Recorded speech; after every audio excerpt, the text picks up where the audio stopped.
इस art piece में है वो ज़मीन जिसको लोग अखंड भारत कहते हैं। कई बीजेपी एमपी और तो और पार्लियामेंट्री अफेयर मिनिस्टर ने ये भी कहा कि भारत का अखंड भारत का संकल्प पूरी तरह से दृढ़ है, जो कि अखंड भारत है। इवन कपिल मिश्रा ने लिखा, हिंदू संस्कृति का जगत में आज फिर सम्मान हो, चिर पुरातन राष्ट्र का फिर से नया निर्माण हो, नई संसद में लगा अखंड भारत का मानचित्र। इस आर्ट वर्क में खाली इंडिया ही नहीं बल्कि आधुनिक युग का अफगानिस्तान, बांग्लादेश, भूटान, भारत, मालदीव, म्यांमार, नेपाल, पाकिस्तान, श्रीलंका और तिब्बत एक ही राष्ट्र है, जिससे कई इंटरनेशनल रिएक्शन और सरगर्मी देखने को भी मिली। जैसे कि नेपाल में नेपाल के राजनीतिक दलों में नाराजगी है। इस भित्ति चित्र में गौतम बुद्ध के जन्म स्थान लुम्बिनी को दिखाया गया है। दरअसल नेपाल लुम्बिनी को नेपाली मानचित्र में प्रमुख सांस्कृतिक केंद्रों में से एक मानते हैं, जिससे चलते नेपाल में इसको लेकर नाराजगी है। नेपाल के पूर्व प्रधानमंत्री बाबूराम भट्टराई ने कहा था, इस भक्ति चित्र में पड़ोसी देश में प्राचीन भारतीय विचार के प्रभाव को दर्शाया गया है, जो अनावश्यक और हानिकारक राजनीय विवाद का कारण बन सकता है। पर सवाल यह है कि अखंड भारत का खाली इमेजिनेशन है या फिर एक प्रैक्टिकल रियलिटी। इसी को लेकर यूपी के सीएम श्री योगी आदित्यनाथ ने एक बयान दिया, भारत माता सिंहनी की तरह दहाड़ उठेंगी, तब जागृत हिंदू महाकाली की तरह आतंकवादियों के नरमुंडों की माला पहनकर अपनी रक्तिम लपलपाती जिह्वा से आतंक के पर्याय नर पिशाचों का अर्पान करेगा। तब अफगानिस्तान और पाकिस्तान पे फिर से भगवा लहराएगा। देखिए, अफगानिस्तान और पाकिस्तान तो ये बृहत्तर भारत के ही हिस्से थे। माता कैकेयी कहाँ की थी? आप चले जाइए, गांधारी कहाँ की थी?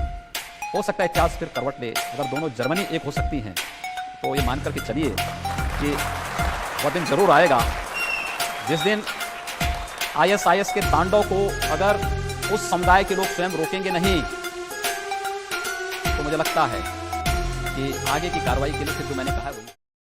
पर क्या यह मामला 2014 में श्री नरेंद्र मोदी जी के पीएम बनने के बाद ही स्टार्ट हुआ या पहले से ही इसकी मांग उठती रही है? तो आज इसी पर बात करेंगे। अखंड भारत एक संयुक्त वृहद भारत की संकल्पना है, जिसका अर्थ है भारत का वह स्वरूप जो इसके खंडित होने के पहले था।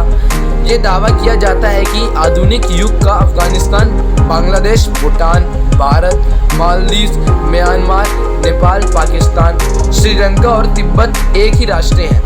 इतिहास: भारतीय स्वतंत्रता आंदोलन के दौरान कन्हैयालाल मणिकालाल मुंशी ने अखंड भारत का आह्वान किया, जिसका महात्मा गांधी ने समर्थन किया और उनका मानना था कि ब्रिटेन बांटो और राज करो की नीति के माध्यम से अपने साम्राज्य को बनाए रखने की कोशिश कर रहा है और हिंदू मुस्लिम एकता तब तक संभव नहीं है जब एक अंग्रेज रहेंगे। साथ ही मजहर अली खान ने लिखा, खान भाई अखंड भारत के लिए लड़ने के लिए, और उन्होंने प्रांत के मतदाताओं के समक्ष इस मामले को लड़ने के लिए लिख लो चुनौती दी। अक्टूबर 1944 को राधा कुमुद मुखर्जी ने दिल्ली में अखंड भारत लीडर्स की कॉन्फ्रेंस की अध्यक्षता की। किंग्सले मार्टिन का मानना है कि जब अंग्रेज स्वतंत्रता के लिए सहमत हुए तो उपमहाद्वीप के एकता को नष्ट करने के लिए हिंदुओं ने मुस्लिम लीग को कई माफ नहीं किया।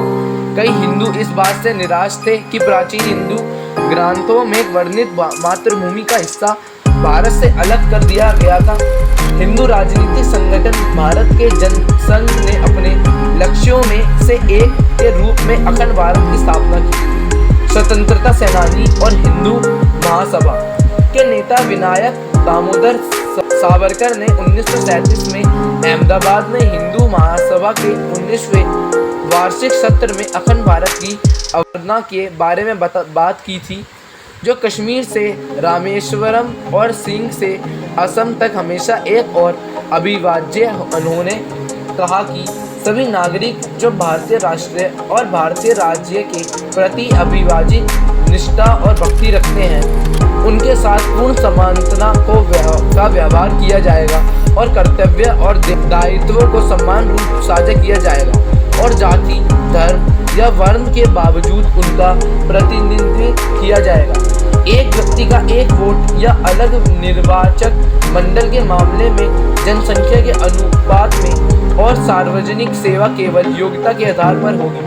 धार्मिक संगठन, कई हिंदू राष्ट्रवादी संगठनों ने अखंड भारत का आह्वान किया है, जैसे हिंदू महासभा, राष्ट्रीय स्वयंसेवक संघ, RSS, विश्व हिंदू परिषद, शिवसेना, महाराष्ट्र नवनिर्माण सेना, हिंदू सेना, हिंदू जागृति समिति, भारतीय जनता पार्टी, भाजपा, अखंड हिंदुस्तान मोर्चा।